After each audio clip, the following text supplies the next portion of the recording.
Then, punta tayo sa insert. Click the pivot table. Existing new worksheet. Sa worksheet, then click type H4, then enter. Makikita yung lalabas na pivot table 1 dyan. Then yung color, lagay natin sa rows. Tapos yung size, lagay natin sa values. Yan. Then, yung kahit ano dyan. Number formatting, ilalabas na ganyan. Currency. Then, click dito. 0 decimal point. Then, okay. Then, may short.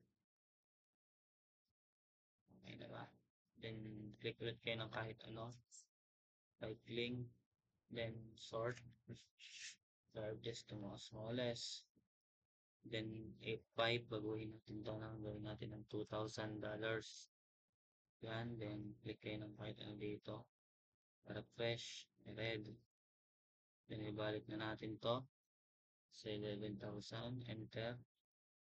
Then, click ulit kayo dito. Refresh ulit. Yan. 26. Yan. May lalabas dito yung i-click natin yung units. Lalabas yan.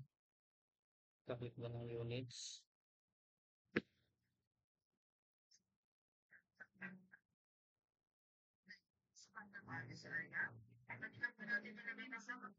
Try po natin itong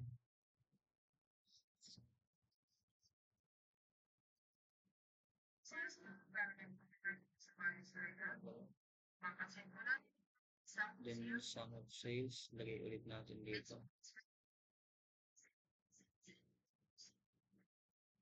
Right click. Then show values. Grand total. Kita nyo po yan. Sales. Then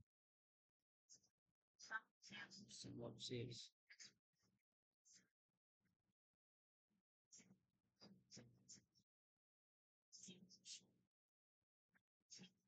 Remove po natin muna to. Right click. Then here.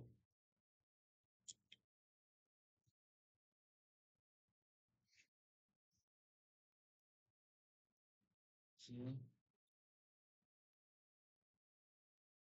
Remove fill. Then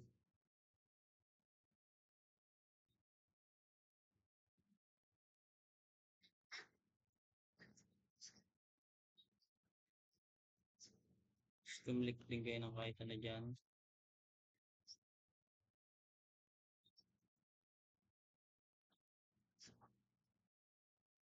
Simba natin nakita yung group page layout. Insert audience natin. Line.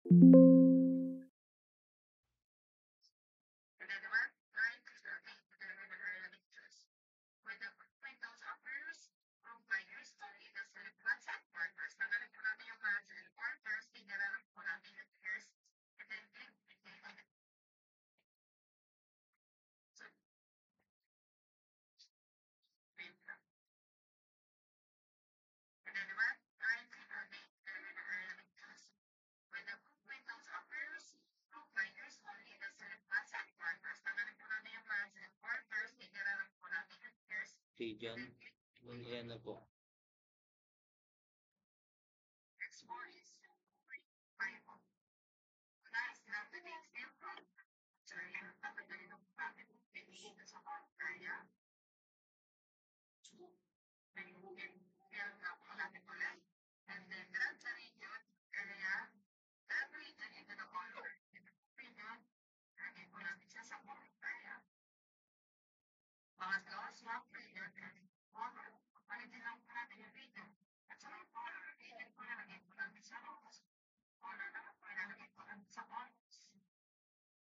Yan.